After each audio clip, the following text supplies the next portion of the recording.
बोलो कार्तिक महात्म की जय। बोलो वृंदावन बिहारी लाल की जय। आज हम आपको कार्तिक महात्म की कथा सुनाते हैं।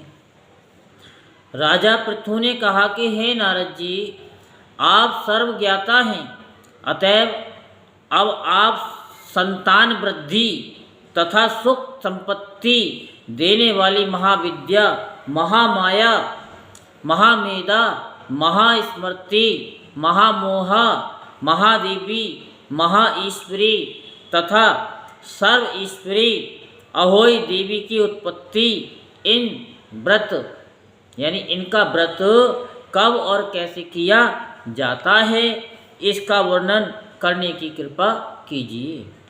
तब नारद जी कहने लगे कि एक समय कलिकाल में बड़ा भारी दुर्भिक्ष अकाल पड़ा। महामारी फैलने से अनेक अकाल मृत्यु हुई। तब सब लोग एकत्रित होकर इस विपत्ति से छुटकारा पाने के लिए उपाय सोचने लगे।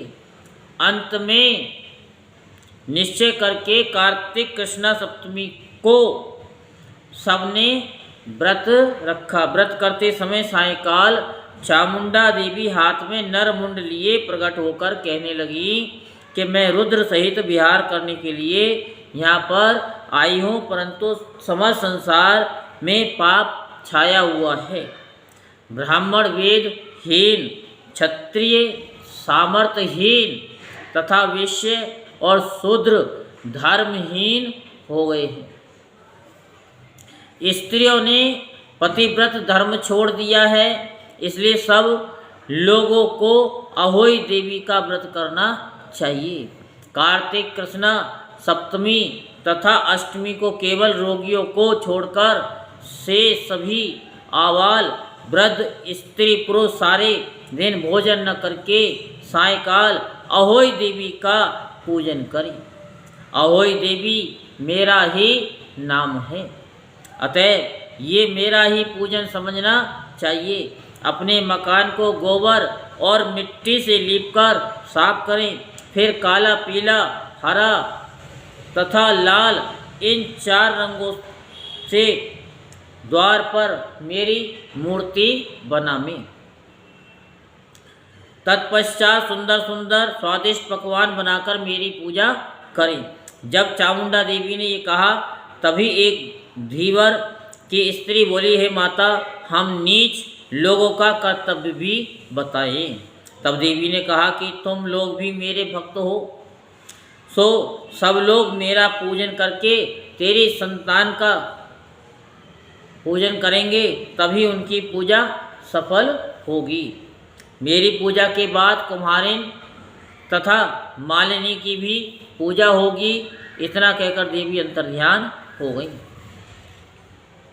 नारद जी कहने लगे कि हे राजन, इस प्रकार देवी के कथनानुसार सबने व्रत और पूजन किया तो सबके संकट दूर होकर सारा संसार सुखी हो गया।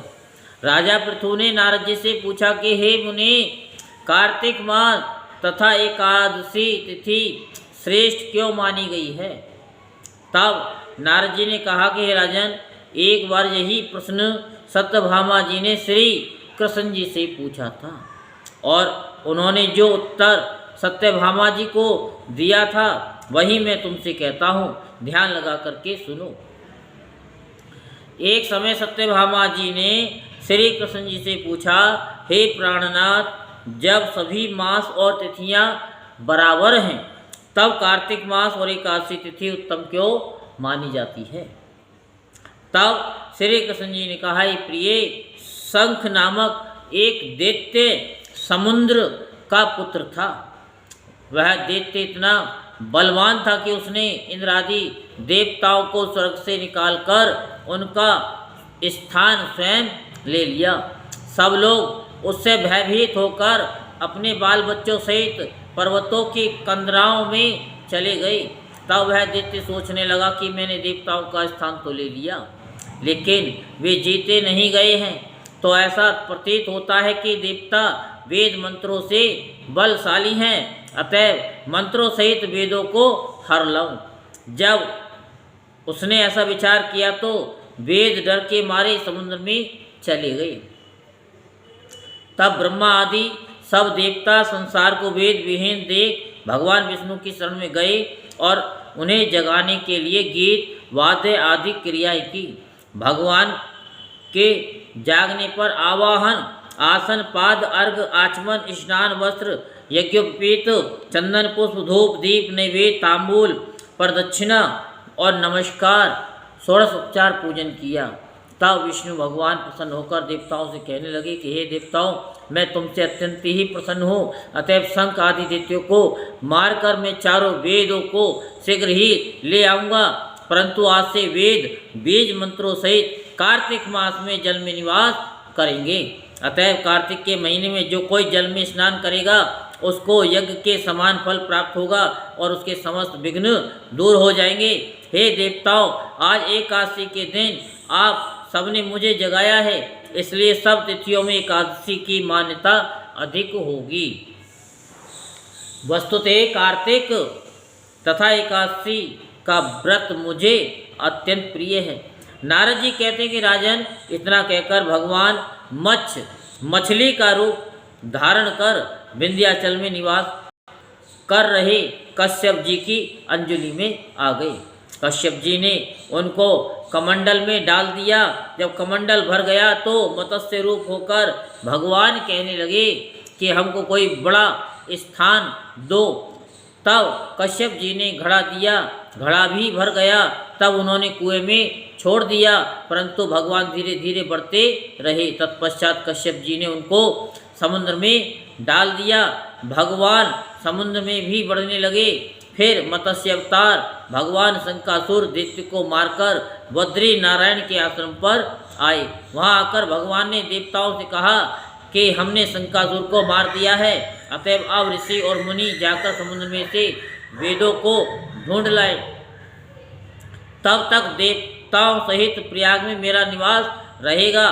तब ऋषियों ने अपने तपोबल द्वारा समुद्र में से वेदों के 6 अंगों छंद, व्याकरण, कोश, वेदक, ज्योतिष और स्मृति को ढूंढ निकाला। जिस वेद का जो भाग जिस ऋषि को मिला, तब से वह भाग उसी ऋषि का माना जाता है।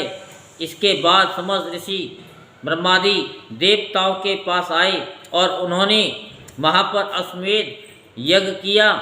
तभी से प्रयाग तीर्थों का राजा कहा जाने लगा। प्रयागराज में स्नान, दान तथा यज्ञादि का विशेष महत्व है। इससे जन्म जन्मांतर के पाप समूह नष्ट हो जाते हैं। बोल वृंदावन बिहारी लाल की जय, बोल भाग्य बिहारी लाल की जय। जय जय श्री राधे श्याम, जय जय श्री राधे श्याम, जय जय श्री राधे श्याम।